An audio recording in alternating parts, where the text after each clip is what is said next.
Assalamu alaikum students, how are you all? I hope you all will be fine. As you know, we are on unit number 4, physical and chemical changes. So today we will discuss the physical properties of matter. ठीक है, physical properties refers to the characteristics. ये क्या होती हैं? Basically characteristics होती हैं that can be, जिनको हम ऑब्जर्व भी कर सकते हैं और मेजर कर सकते हैं. ठीक है, 3 states of matter as we have already discussed them के 3 स्टेट्स ऑफ मैटर होती हैं, सॉलिड, लिक्विड एंड गैस. ठीक है, at room temperature most substances exist in one of these 3 physical states. ठीक है, एक मोस्टली जो भी सब्सटेंसेज होते हैं वो कोई सॉलिड फॉर्म में एग्जिस्ट होते हैं, कुछ लिक्विड फॉर्म में, कुछ गैशियस फॉर्म में. ठीक है, तो प्रॉपर्टीज पढ़ते हैं. Number 1 is thermal conductivity. It is the ability of substances to conduct heat. ठीक है, कुछ जो हमारे पास होते हैं ये मेटल्स होते हैं, ये हीट को जो है वो कंडक्ट कर सकते हैं. ठीक है, बहुत अच्छे तरीके से हीट जो है वो कंडक्ट कर सकते हैं. ठीक है,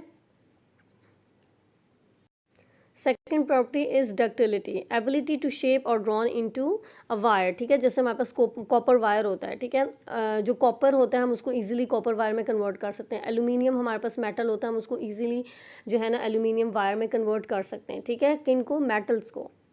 malleability, ability to hammered in a sheet. ठीक है, सब आप सपोज करें आपके पास ये देखें कि कॉपर वायर है, कॉपर मेटल है. ठीक है, इसको आपने जो है वो हैमर्ड किया है. ठीक है, इसको फ्लैटन किया, आपने इसको फ्लैट किया और फिर इसको कन्वर्ट कर दिया आपने कॉपर वायर में. ठीक है, यहाँ पे हमारे पास एक और एग्जांपल है मेलेबिलिटी की, metal hammered into thin sheet. ये देखिए हमने थिन शीट जो है वो इसकी बना ली है. ठीक है, मेटल जो है वो किसी भी फॉर्म में मोल्ड हो सकते हैं.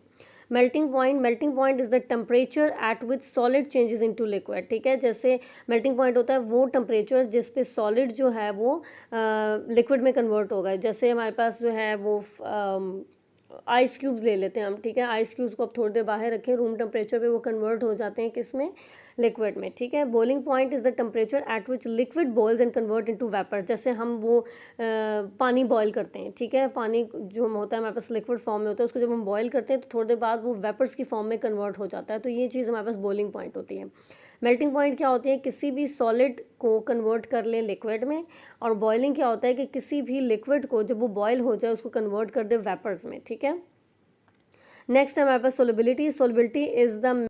Solubility is the maximum amount of solute that can be dissolved in certain quality of solvent as a particular temperature. ठीक है, तो नेक्स्ट प्रॉपर्टी हमारे पास इसकी क्या है? मेटल्स की सोलिबिलिटी की.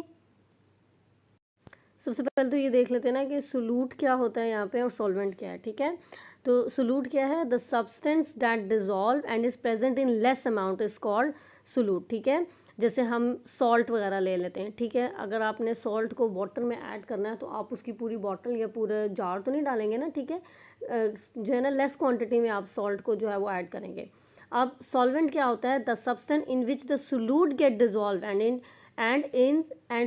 Is in greater amount. ठीक है, जो आपके पास होता है सॉल्वेंट होता है वो ग्रेटर अमाउंट में होता है. ठीक है, लाइक हमारे पास वाटर हो गया, और सॉल्वेंट के अंदर क्या चीज़ डिजॉल्व होती है? सोलूट डिजॉल्व होता है. ठीक है, सो आज हम यहाँ पे फिजिकल प्रॉपर्टीज़ को ही डिस्कस करेंगे मैटर की. आई होप आपको समझ आ गई होगी. Thank you so much.